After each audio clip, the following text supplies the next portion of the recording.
పరిశుద్ధులు ప్రియులైన దేవుని పిల్లలకి యేసుక్రీస్తు నామములో శుభవందనాలు తెలియజేసుకుంటా ఉన్నాను. ఒక 10 days బ్యాక్ మా స్టాఫ్ అంటే మాకు క్లోత్స్ ఐరన్ చేసే డోబీ వాళ్ళ తమ్ముడు కొడుకు బాగోలేదు, తను ఐసీయూలో పెట్టారని చెప్పినప్పుడు తను నన్ను ఏమీ ప్రార్థన చేయమని అడగలేదు, కానీ నాకే ఆ భారం కలిగింది. పాపం హై స్కూల్ చదివే పిల్లోడు, ఆ బిడ్డకి ఇంత కష్టం ఎందుకు వచ్చింది, బ్రెయిన్ ఆపరేషన్ జరిగిందని చెప్తా ఉన్నాడు. అయితే నేను ప్రేయర్ చేసినప్పుడు నాకెందుకో ఆ అబ్బాయి పేరే గుర్తొస్తా, తన గురించి బాగా ప్రార్థన చెయ్యాలని నేను ప్రేయర్ మొదలుపెట్టినప్పుడు ఈ విధంగా మొదలుపెట్టాను. ఏంటంటే, దేవా నాకైతే నువ్వు తెలుసు, నువ్వు శక్తిమంతుడవని తెలుసు, నువ్వు ఏదైనా చేయగలవని తెలుసు, నేను నిన్ను వేడుకుంటాను, నా పాపాలను క్షమించమని అడుగుతాను, నన్ను రక్షించు, నా పాపాలను గుర్తు చేసుకోకు, నన్ను క్షమించు అని అడుగుతాను. కానీ వాళ్ళకి అవన్నీ తెలియదు, ఎందుకంటే వారికి నువ్వు తెలియదు, నీ దేవుడివైన నీ శక్తి వారికి తెలియదు, వారు అవిశ్వాసులు, వారు వేరే ధర్మాన్ని పాటిస్తున్నారు. కానీ ప్రభువా నన్ను గుర్తు చేసుకుని నన్ను క్షమించి వాళ్ళకు కూడా నీ హస్తాన్ని అందజేయి, ఆ బిడ్డను బాగు చేయని చాలా ప్రార్థన చేసుకున్నప్పుడు దేవుడు ఒక తలంపుని నా మనసులో పెట్టారు, ఒక వాక్యాన్ని ఆయన గుర్తు చేశారు. అదేంటంటే ఇర్మియా గ్రంథం 23వ అధ్యాయం 23వ వచనం, 23:23లో అక్కడ ఏముంటుందంటే, నేను సమీపముగా ఉండు దేవుడినైనా దూరముగా ఉంటే నేను దేవుడిని కాదా అని ఉంటుంది అక్కడ. అప్పుడు నాకు ఎంత అద్భుతంగా అనిపించిందో, అంటే నువ్వు నాకు తెలుసు, నా దగ్గరగా ఉన్నావు, నేను నిన్ను ఏమన్నా అడుగుతాను, కానీ వారు నీకు దూరంగా ఉన్నారు కదా, వారికి నువ్వు దూరము, కాబట్టి వారికి నీ యొక్క ఆపన్హస్తం ఎలా అందుతుంది, నీ యొక్క హీలింగ్ ఎలా వస్తుంది అని అడుగుతున్నప్పుడు ఒక పక్క నేను నన్ను గుర్తు చేసుకొని వారిని బాగు చేయమని అడుగుతూనే వారికి నువ్వు దూరంగా ఉన్నావని చెప్తున్నప్పుడు దేవుడు డైరెక్ట్గా ఈ క్వశ్చన్ నాకు పోజ్ చేసినప్పుడు నాకు అనిపించింది, ఇది నేను డైలీ డివోషన్లో ఎందుకు షేర్ చేసుకోకూడదని. కాబట్టి దేవుడు సమీపముగా ఉన్న దేవుడా దూరముగా ఉన్న దేవుడా అని క్వశ్చన్ చేసుకుంటే 2 విధాలుగా ఆన్సర్ మనకి ఎస్ అనే వస్తుంది. అవును, ఆయన సమీపముగా ఉన్న దేవుడు, దూరముగా ఉన్న దేవుడు కూడా. ఇర్మియా గ్రంథంలోనే 12వ అధ్యాయము 2వ వచనంలో ఇర్మియా గారు డైరెక్ట్ క్వశ్చన్ చేస్తూ ఉంటారు. అక్కడ ఆయన ఏమని అడుగుతూ ఉంటారంటే, ఈ ప్రజలని నువ్వు నాటుతున్నావు, వారు వేరు తన్నుతున్నారు, వారు ఎదుగుతున్నారు, ఫలిస్తున్నారు, వారి ఫలాలను ఇస్తున్నారు, కానీ వారి నోటికి నువ్వు దగ్గరగా ఉన్నావు, కానీ వారి అంతరింద్రియాలకి నువ్వు దూరముగా ఉన్నావు అని చెప్తా ఉంటారు. అంటే నోటితో వారు దేవుని స్తుతిస్తున్నారు, దేవునితో అన్ని పొందుతున్నారు, దేవుని జనాంగం అని పిలువబడ్డారు, కానీ హృదయం చూసే దేవుడు ఆయన పై రూపాన్ని కాదు కదా, హృదయాన్ని కదా లక్ష్య పెట్టేది, వారి అంతరింద్రియాలకి నువ్వు దూరముగా ఉన్నావని. నిజంగా సాక్ష్యం దేవుడు మన గురించి అలా చెప్పాల్సి వస్తే అది ఎంత భయంకరమో, ఎందుకంటే జీవము గల చేతిలో పడుట జీవము గల దేవుని చేతిలో పడుట చాలా భయంకరము. మన గురించి నా అంతరింద్రియం గురించి దేవుడు ప్రశ్నించినప్పుడు, నీ అంతరింద్రియం నాకు దూరంగా ఉంది, కానీ కేవలం నువ్వు నామకార్థపు భక్తిని చేస్తున్నావని మనం ఎప్పుడు కూడా అనిపించుకోకూడదు. ఆ విధంగా వారలా ఉన్నారు. ఆ జనాంగం దేవుని నోటితో స్తుతిస్తున్నారు, పెదవులతో గణపరుస్తున్నారు, కానీ వారి హృదయాలు నాకు దూరంగా ఉన్నాయని దేవుడు ఎంతో స్పష్టంగా చెప్తా ఉంటారు.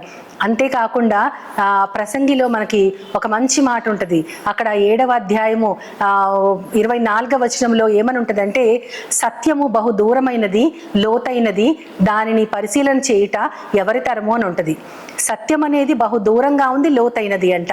అంటే ఆ సత్యము ఎవరు అంటే సత్యవంతుడైన యేసుక్రీస్తు వారే. ఆయన ఇంకా లోకానికి అప్పుడు పంపబడలేదు, కాబట్టి ఆ సత్యవంతుడు దూరంగా ఉన్నారని పరిశుద్ధాత్మ ద్వారా ఆయన పలికారు. ఆయన దూరంగా ఉన్నారు, చాలా లోతైనటువంటి సత్యం అది, దానిని ఎవ్వరూ పరిశీలన చెయ్యలేము అని చెప్పారు.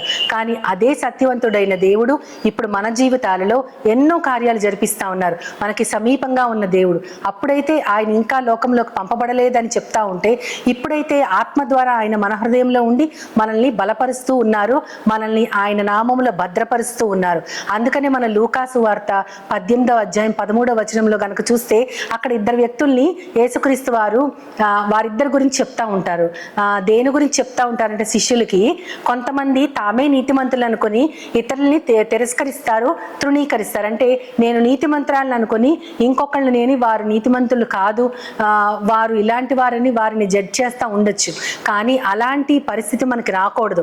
ఎందుకంటే ఇద్దరు కూడా ఒకే చోట ఉండి ప్రార్థన చేస్తున్నా ఇద్దరు వ్యక్తుల్ని యేసుక్రీస్తు వారు చూపిస్తారు.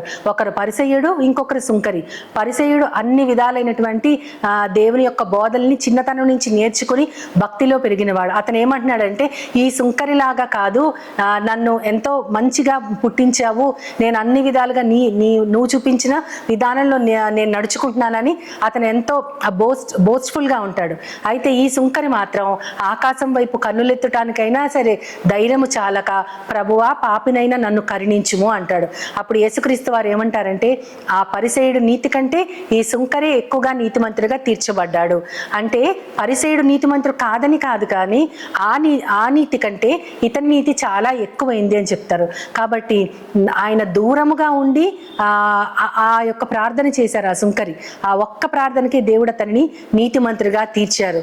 మరి మనకి దేవుడు సమీపంగా ఉండి ప్రతిరోజు వాక్యాలతో హెచ్చరిస్తూ మనల్ని నడిపిస్తూ ఉన్న సమీపముగా ఉన్న దేవుడు మన హృదయాలలో ఆత్మలాగా ఉన్నారు. అయితే మనము దేహంలో ఉన్నామని మనం ఎంచుకుని దేవునికి దూరంగా ఉన్నామని మనం తెలుసుకోవాలి. అలాని పౌలు గారు అంటారు, ఆయన కొరింథీయులకు రాస్తూ 2వ పత్రికలో 5వ అధ్యాయం 7వ వచనంలో ఆయన ఏమంటారంటే, కాబట్టి మనము ఈ లోకములో నివసించుచున్నంత కాలము దేహములో ఉన్నాము కాబట్టి దేవునికి దూరముగా ఉన్నామని ధైర్యముగా ఉండండి అంటారు. దేవునికి దూరంగా ఉన్నాము, కానీ ఎలా ధైర్యంగా ఉంటామంటే ఆయన ఆత్మ ద్వారా మనలో నివసిస్తూ మనల్ని నడిపిస్తున్న దేవుడు. కాబట్టి ఆయన ఆత్మలో నివసించే మనకి ఆయన ఎంతో సమీపంగా ఉన్నాడు.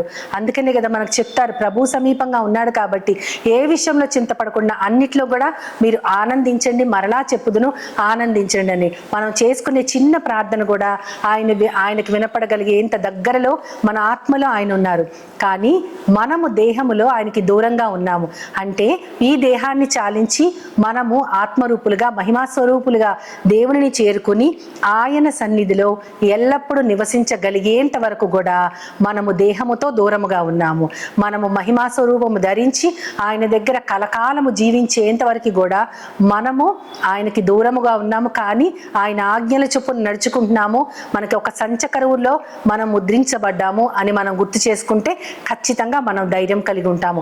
అట్టి ధైర్యం కలిగిన వారమై సమీపముగా ఉన్న ఆయన దేవుడే, దూరముగా ఉన్న మనకి ఎవరికైనా సరే ఆయన దేవుడే అని గుర్తు చేసుకుంటూ ఆయనని పొగుడుతూ ఆయన సహాయం కోరుకుంటూ చిన్న ప్రార్థన చేసుకుందాం.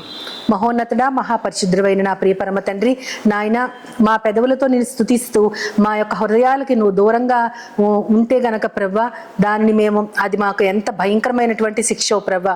కానీ మిమ్మల్ని మీరు సత్యవంతులైన దేవుడిగా మా ముందు పెట్టుకున్నారు ప్రభు. ఈ లోకానికి మీరు వచ్చి ఆత్మ ద్వారా మమ్మల్ని బలపరుస్తూ ఇప్పుడు కూడా మాలో ఉన్నారు. కానీ దేహములో ఉన్న మేము నీ సన్నిధికి ప్రత్యక్షంగా నీతో జీవించే ఆ యొక్క భాగ్యానికి దూరముగా ఉన్నాము. కాబట్టి నీ యొక్క ఆత్మ ద్వారా మేము బలపరచబడి ధైర్యము కలిగి నిన్ను చేరుకునేంత వరకు కూడా ప్రవ్వా, మేము ధైర్యము కలిగి నిన్ను చేరుకుని పవిత్రమైనటువంటి జీవితాన్ని ఈ లోకంలో గడుపుతూ నిత్య జీవాన్ని పొందాలని నాకు మాకందరికి అటువంటి భాగ్యాన్ని ఇమ్మని నీ ప్రియకుమారుడు నా ప్రియ ప్రభు అయిన యేసుక్రీస్తు ద్వారా కోరి ప్రార్థిస్తున్నాను పరమ తండ్రి. ఆమేన్, ఆమేన్, ఆమేన్. వందనాలు. Jesus now is all.